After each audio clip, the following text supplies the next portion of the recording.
Post-impressionism.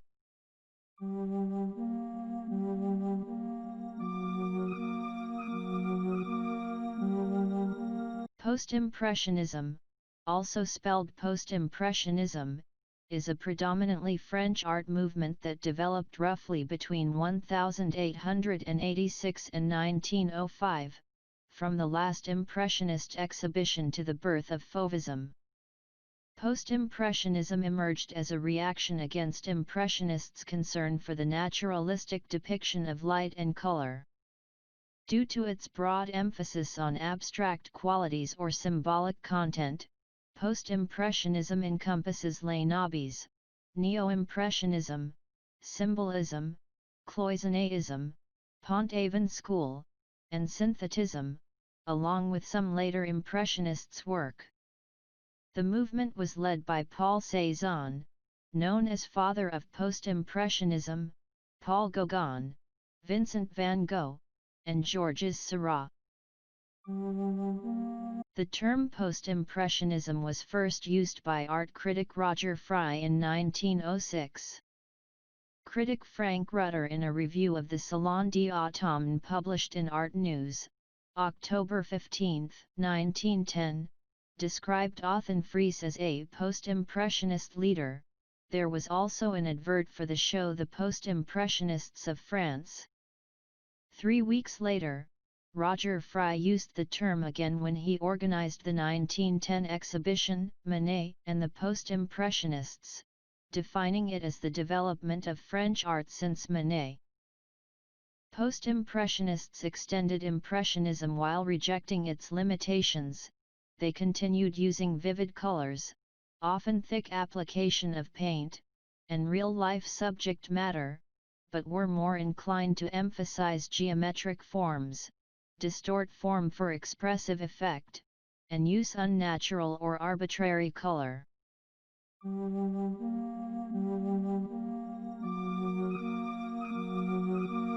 Overview.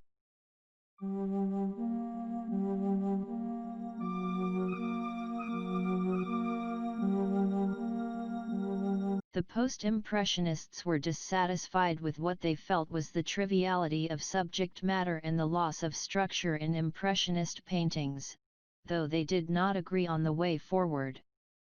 Georges Seurat and his followers concerned themselves with pointillism, the systematic use of tiny dots of color. Paul Cézanne set out to restore a sense of order and structure to painting, to make of Impressionism something solid and durable, like the art of the museums. He achieved this by reducing objects to their basic shapes while retaining the saturated colors of Impressionism. The Impressionist Camille Pissarro experimented with Neo-Impressionist ideas between the mid-1880s and the early 1890s. Discontented with what he referred to as Romantic Impressionism, he investigated pointillism, which he called scientific impressionism, before returning to a purer impressionism in the last decade of his life. Vincent van Gogh used color and vibrant swirling brush strokes to convey his feelings and his state of mind. Although they often exhibited together, post-impressionist artists were not in agreement concerning a cohesive movement. Yet, the abstract concerns of harmony and structural arrangement, in the work of all these artists, took precedence over naturalism. Artists such as Seurat adopted a meticulously scientific approach to color and composition. Younger painters during the early 20th century worked in geographically disparate regions and in various stylistic categories, such as Fauvism and Cubism, breaking from Post-Impressionism.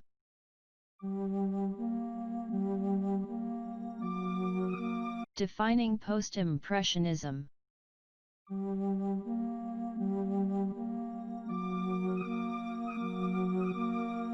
The term was used in 1906, and again in 1910, by Roger Ferry in the title of an exhibition of modern French painters, Manet and the Post-Impressionists, organized by Friesz for the Grafton Galleries in London.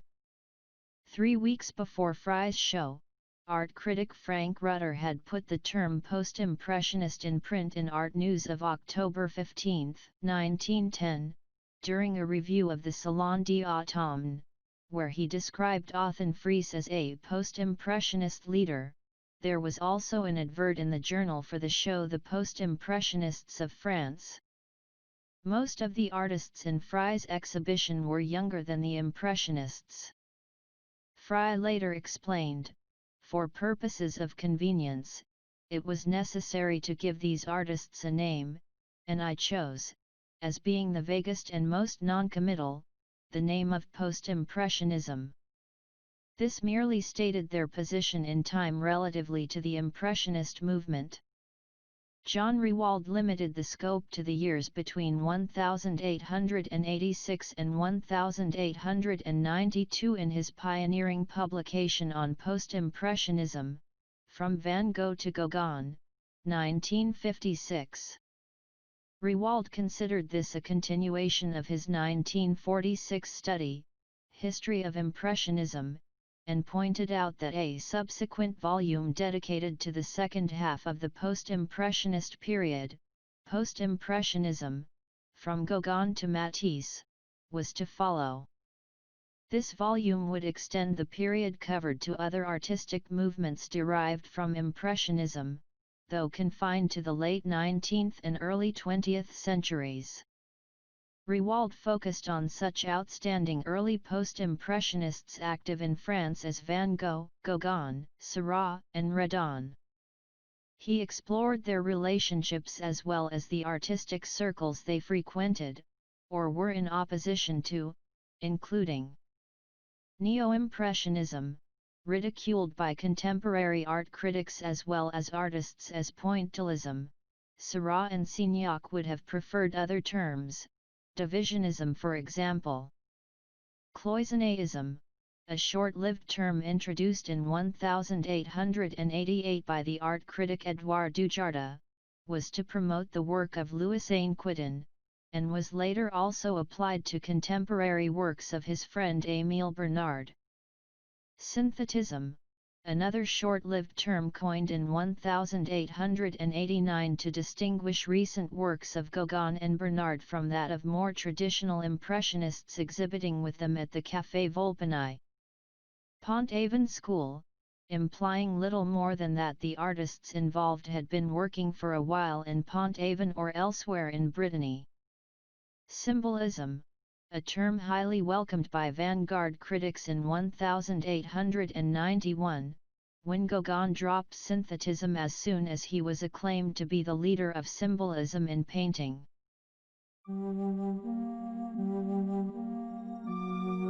Furthermore, in his introduction to Post-Impressionism, Rewald opted for a second volume featuring Toulouse-Lautrec, Henri Rousseau, Le Douanier, Les Nabis, and Cézanne, as well as the Fauve, the young Picasso and Gauguin's last trip to the South Seas.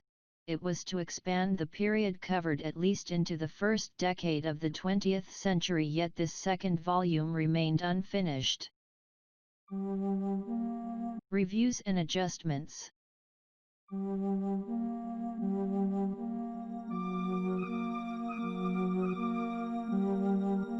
Rewald wrote that the term post-impressionism is not a very precise one, though a very convenient one. Convenient, when the term is by definition limited to French visual arts derived from Impressionism since 1886. Rewald's approach to historical data was narrative rather than analytic, and beyond this point he believed it would be sufficient to let the sources speak for themselves. Rival terms like modernism or symbolism were never as easy to handle, for they covered literature, architecture, and other arts as well, and they expanded to other countries. Modernism, thus, is now considered to be the central movement within international Western civilization with its original roots in France, going back beyond the French Revolution to the Age of Enlightenment. Symbolism, however, is considered to be a concept which emerged a century later in France, and implied an individual approach, Local national traditions as well as individual settings therefore could stand side by side, and from the very beginning a broad variety of artists practicing some kind of symbolic imagery, ranged between extreme positions. The Nabis, for example, united to find synthesis of tradition and brand new form, while others kept to traditional, more or less academic forms, when they were looking for fresh contents. Symbolism is therefore often linked to fantastic, esoteric, erotic, and other non-realist subject matter. To meet the recent discussion, the connotations of the term post-impressionism were challenged again. Alan Bonus and his collaborators expanded the period covered forward to 1914 and the beginning of World War I, but limited their approach widely on the 1890s to France. Other European countries are pushed back to standard connotations, and Eastern Europe is completely excluded. So, while a split may be seen between classical impressionism and post-impressionism in 1886, the end and the extent of post-impressionism remains under discussion. For Bonus and his contributors as well as for Rewald, Cubism was an absolutely fresh start, and so Cubism has been seen in France since the beginning, and later in Anglo-Saxonia. Meanwhile, Eastern European artists, however, did not care so much for Western traditions, and proceeded to manners of painting called abstract and suprematic terms expanding far into the 20th century.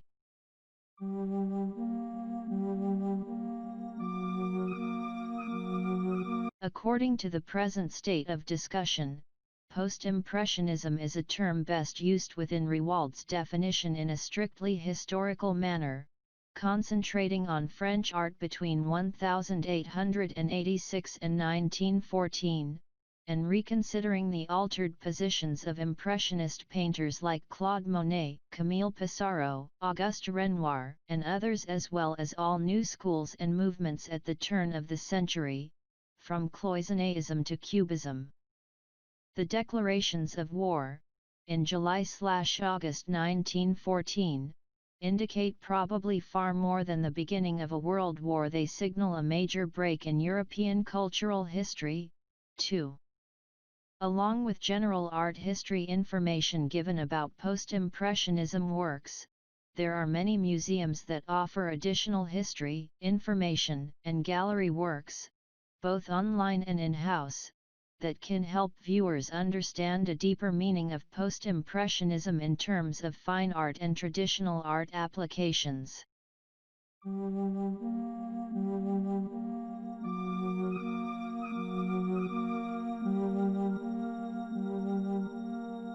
If you like, please don't forget give like and to subscribe to us on YouTube.